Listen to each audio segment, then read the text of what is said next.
Halo semuanya, selamat datang kembali di video analisa harian XAUUSD bersama Mandana. Ini adalah analisa harian XAUUSD pada hari ini, tanggal 26 Februari 2024. Seperti biasa, jika kalian semua suka dengan videonya, jangan lupa like dulu videonya, subscribe bagi belum subscribe, hidupkan lonceng, dan di-share.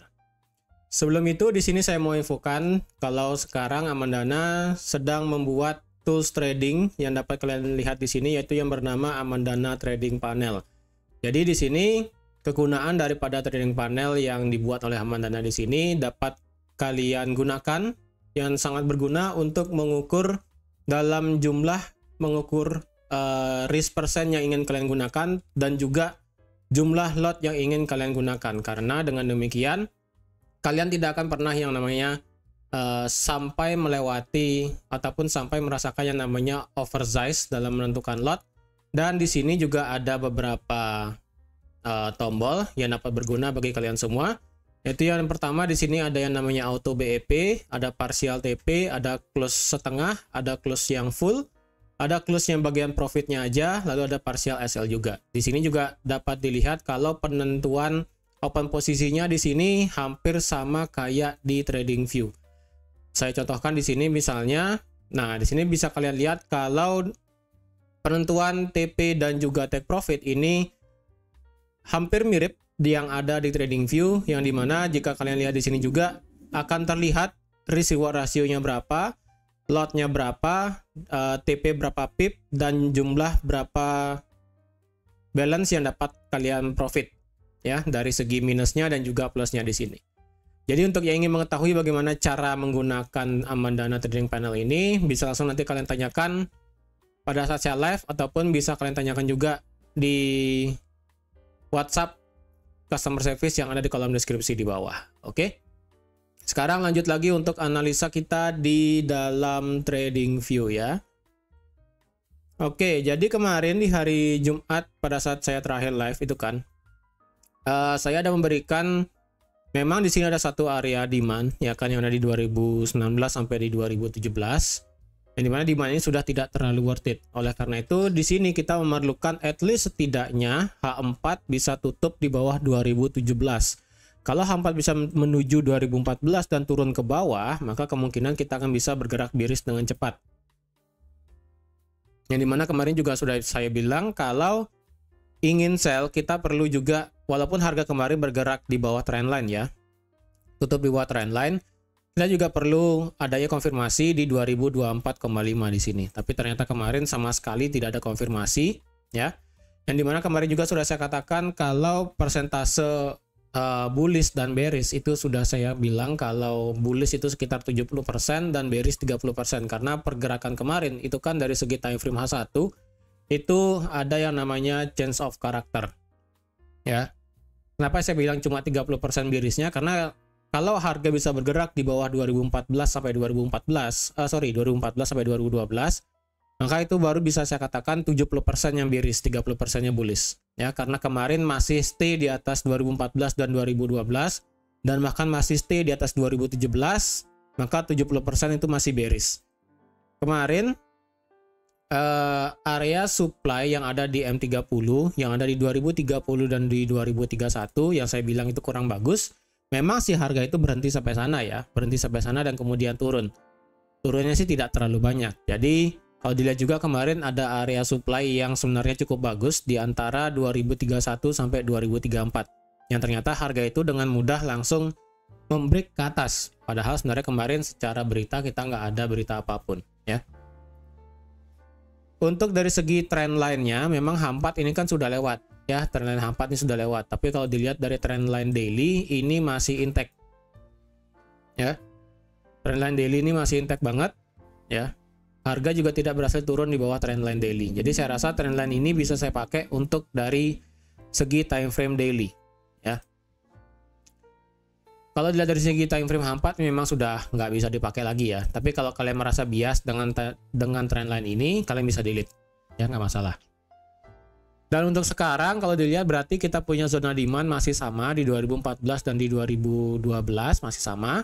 Untuk area demand berikutnya ini bisa dilihat di time frame H1. Yang pertama berarti untuk area support ini bisa kita plotkan, yaitu yang ada di 2030 sampai 2031. Ini sih pas ya, harga turun sampai ke 2030 dan sekarang harga bergerak naik. Jadi kalau dilihat next area support adalah otomatis di 2017. Di sini karena ada satu area demand juga ya. Ada juga area demand di sini. Untuk next area supply kita ada satu di 2037 di sini ya. Ini merupakan area supply terdekat saat ini ya. Untuk masalah resisten kita bisa pakai di 2043 masih sama ya. Mungkin bisa di agak ke atas ya, di 2000 sebentar. Ya, di 2043 2043,5. Bisa di sini untuk next area resistannya. Yang next area resistance bisa sampai sana. Kalau 2043,5 lewat akan naik sampai ke 2048. Kalau 2048 lewat bisa sampai ke 2052. Ya, bisa sampai sana, lumayan tinggi memang. Oke. Itu untuk area support, resistance dan supply demand. Kalau dilihat dari market structure sekarang ya, pasti banyak yang mengira kemarin kan secara structure itu kan harga sudah membuat yang pertama break of structure ya. Di sini harga benar-benar membuat break of structure. Yang dimana di sini juga membuat inducement ya. Ketika inducementnya ini di break, di sini seperti terjadi change of character ya, terjadi change of character. Tapi sebenarnya kalau kalian secara kasat mata ngelihat ya, sebenarnya jika ini bisa lewat ya, sekali lagi 2014 dan 2012 bisa lewat, itu baru bisa saya katakan dengan sepenuhnya itu adalah change of character. Kalau dilihat kemarin berarti ketika harga sampai 2017, harga itu langsung naik sampai ke 2041 tertinggi. Ya, berarti otomatis kita punya low valid sekarang adalah ada di 2017. Jadi kalau kita mau melihat change of character lagi, maka kita perlu yang namanya penurunan sampai ke 2017, break area demand, break area 2012 kalau bisa ya. Jadi kalau saya pribadi untuk hari ini kalau bisa dikatakan change of character tetap sama seperti di hari Jumat. Yang pertama berarti H4 harus tutup di bawah 2017 dan harus bisa ngebreak area demand di 2014 dan di 2012 ya. Dan kalau kita lihat dari segi berita sekarang untuk hari ini kita cuma ada punya satu, yaitu dari segi new home sales. Kalau dilihat dari segi new home sales di sini akan mengalami kenaikan dari 664.000 ke 680.000. Kalau kita bisa melihat tingkat penjualan rumah baru hari ini meningkat ya, kemungkinan akan mengalami penurunan untuk di XAUUSD. Kalau misalnya jelek, maka bisa saja itu akan membuat XAUUSD cukup tinggi bahkan sampai ke 2048. Tapi kalau dilihat hari ini ya, beberapa candle H1 sekarang sih nggak punya ekor di bawah ya. Sorry, di ekor atas kita nggak punya ekor sama sekali di sini. Ada dua candle yang tidak punya ekor atasnya. Jadi kemungkinan harga akan bisa lumayan bergerak naik untuk menutup ekor di sini. Dan kalau kita lihat juga dari segi time frame daily ya, kemarin kan yang saya kira itu harga itu bisa turun ya kan. Karena untuk pertama kalinya kita melihat harga itu membentuk candle bearish di hari Kamis kemarin ya, tapi ternyata hari Jumat kemarin kita ditutup dengan candle bullish power, bahkan di sini bisa dikategorikan seperti engulfing ya, seperti engulfing.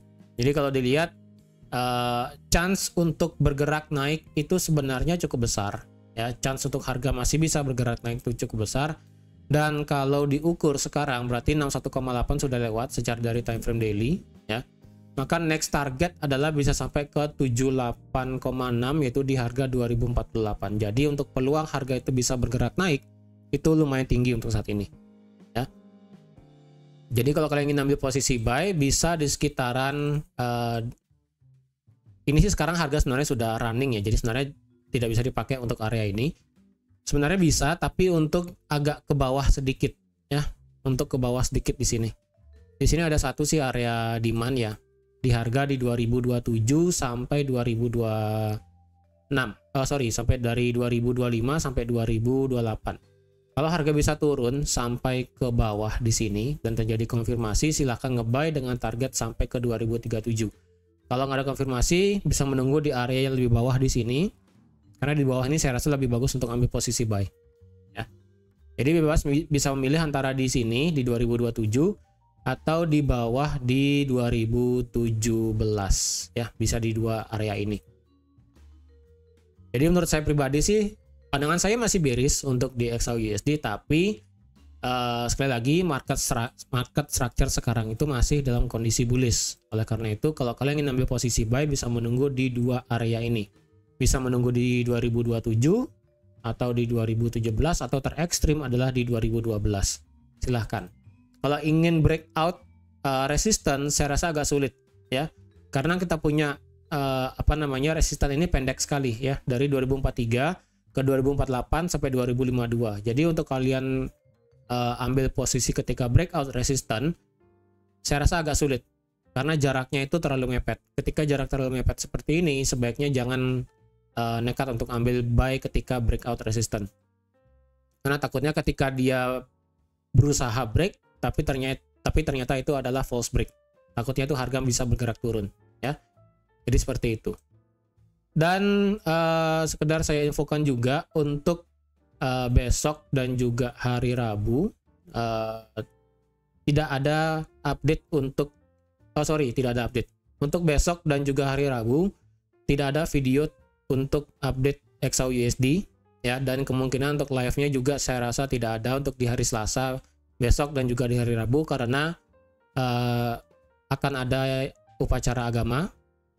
Jadi untuk hari Selasa dan hari Rabu tidak ada video analisa dan juga sekaligus live seperti biasa ya. Jadi harap maklum. Tapi untuk update di community YouTube, kalau sekiranya saya bisa update, akan saya post di community YouTube tentang analisa harian di XAUUSD ya. Jadi kalau memang punya waktu free sedikit hari Selasa ataupun hari Rabunya, mungkin saya akan bantu untuk post analisanya di community YouTube. Oke. Jadi teman-teman sekian aja untuk analisa XAUUSD pada hari ini. Untuk nanti sore masih ada untuk live nanti sore ya. Jadi kalau yang ingin bergabung silahkan nonton aja live nanti sore ya. Jika pun ada yang ingin ditanyakan bisa langsung nanti di live nanti sore. Jadi sekian aja untuk analisa harian XAUUSD pada hari ini. Terima kasih sudah menonton videonya sampai habis. Terima kasih juga sudah like, share, dan subscribe seperti biasa. Dan sampai jumpa lagi di analisa harian XAUUSD hari Kamis. Bye-bye.